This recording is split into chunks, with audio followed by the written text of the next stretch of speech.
Thank you once again for tuning into the Vassy Kapelos Show. Today, the federal NDP, along with Brain Injury Canada, are calling on the government to implement a national brain strategy or national strategy on brain injuries.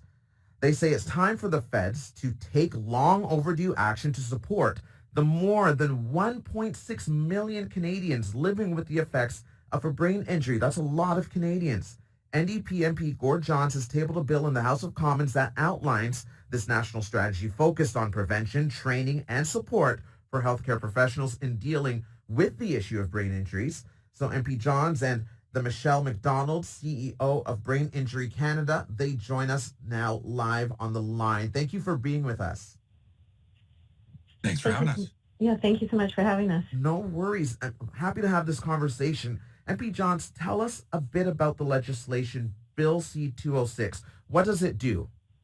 Well, first, maybe I'll just start with that there's 1.6 million Canadians living with a brain injury. The strategy would require consultation with provincial and territorial governments who are responsible for health, Indigenous groups, and relevant stakeholders. And the strategy would require a number of things, including the implementation of preventative measures, identifying the training, education, and guidance needs of healthcare professionals, and identify the challenges resulting from brain injury, such as mental health problems, addiction, housing, and homelessness issues, and criminality. And every dollar spent on prevention saves Canadians $20 in additional costs. So this bill was tabled initially in the last, well, it was actually tabled twice in the last two parliaments by my former colleague for Couch and Malahat Langford NDP MP, Alistair McGregor.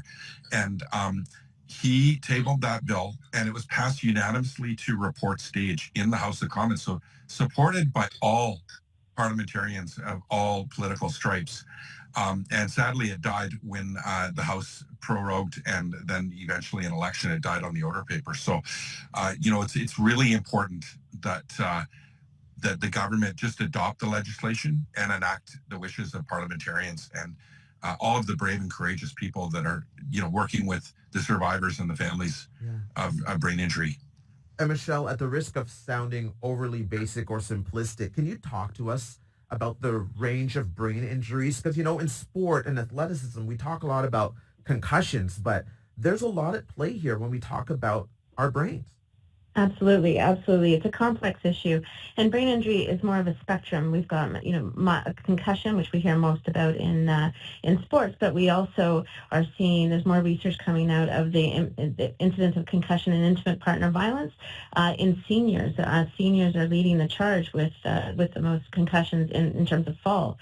So it's deeply intersectional. We see it across homelessness. We see it in mental health, addictions, in housing insecurity. It's a deeply complex issue that reaches into every aspect of society. And I just want to go back to that 1.6 million stat.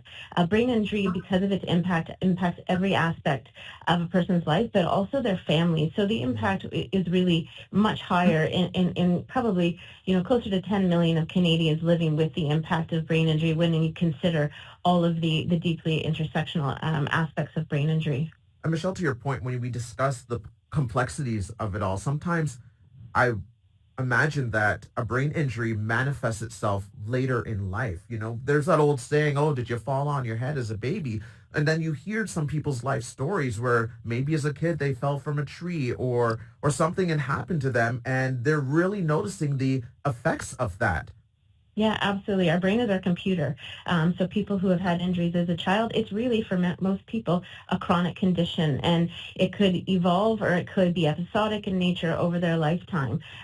So it's we need to look at the individual. We need to, meet the individual where they are and support them where they are, rather than sort of a set it and forget it, or looking at, it as a one-time incident.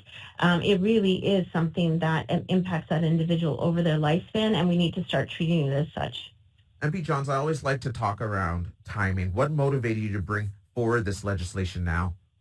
Well, I think, it was just heartbreaking. Alistair's bill died despite the fact that, we had unanimous support in Parliament. It's a non-partisan issue. That was demonstrated by the overwhelming support in the last Parliament. So I retabled the bill, but in the hopes that either somebody, that's higher in the, order of precedence would just take it, because I've been really clear that I'm willing to offer it up, or that the government just take it and adopt it, include it in their budget or fall economic statement, or they can just do that today. They don't need to wait. And so this is something that, again, we've got Michelle here with Brain Injury Canada. We've got the BC Brain Injury Association and other stakeholders here in Parliament Hill advocating for parliamentarians to fast track this legislation, to move it forward and enact it. It's going to save taxpayers significant amounts of money for all Canadians. And this is really important. Everybody has been touched by someone with a brain injury. And so this isn't far from home from anybody. And we know the detrimental costs of not supporting people that are struggling with a brain injury. How are those talks going? Are your colleagues on the Hill getting it? Well, I hope so. I just asked a question in the House of Commons of the Parliamentary Secretary to the Prime Minister in the hopes that, she would support it. We're meeting with her this afternoon with Michelle and myself and Janelle from the BC Brain Injury Association. So we're hopeful, we're optimistic, but we always know there's a lot of work that needs to be done. We've been tabling petitions in the House of Commons using all tools. We had a national, we're out in the National Press Gallery this morning, but just putting all the pressure we can. And honestly, I'm just getting tons of support from colleagues from all parties that just want to see this national strategy enacted. So it's really on the Liberals who are in government to listen to the will of Parliament and not have to wait another year or two or longer for this bill to be enacted. They can do it right now. And Michelle, we've discussing and we've talked about some of the gaps in the current system and the social impacts of brain injuries. If there's anyone listening to our conversation right now who they've identified people falling through the cracks in those gaps, and maybe there's a loved one at play, any advice that you have to offer them to help support that individual? Yeah, absolutely. Reach out to your local brain injury association. There's brain injury associations that are working in communities across Canada to keep those people connected, prevent isolation, support them through their recovery journey. I also encourage them to write to their MLA or MPP or their member of parliament. That they need to hear from their constituents that this is a priority for them. This is something that the government of all levels need to listen to.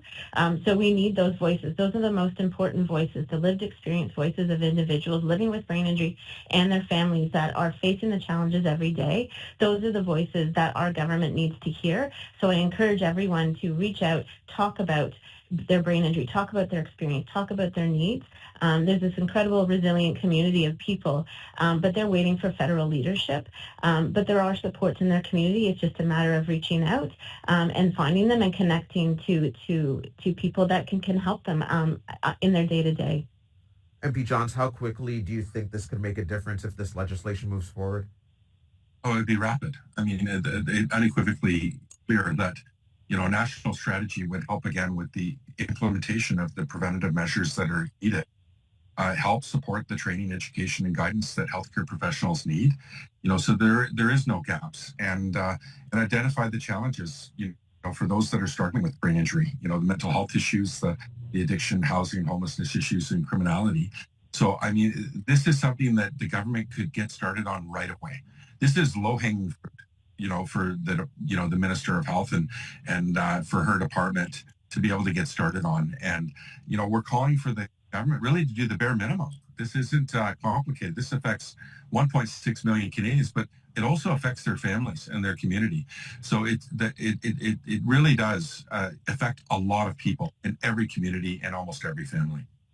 All right. I want to thank you both for having this conversation with us and also the work that you're doing on behalf of all Canadians. Really appreciate it and appreciate your time. Thank you for having us. No worries. Yeah, thanks for covering. Of course. That was NDP MP Gord Johns of Courtenay-Alberni and Michelle McDonald, CEO of Brain Injury Canada. You're listening to the Vassy Kapelos Show. We'll be right back.